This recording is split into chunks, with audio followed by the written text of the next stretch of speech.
கர்த்தரே உனக்கு உதவி செய்வார். ஆமென்.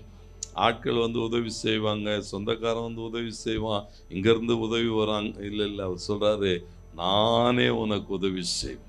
அசல் உன் சிருஷ்டிகர் உனக்கு எப்படி இருப்பாரா? எல்லாமாய் இருப்பார். கர்த்தரே உனக்கு எப்படி இருப்பாரா? நித்திய வெளிச்சமாய் இருப்பார். உன் துக்க நாட்கள் எல்லாம் முடிந்து போகும். உன் வேதனை நாட்கள் எல்லாம் என்ன செய்யும்?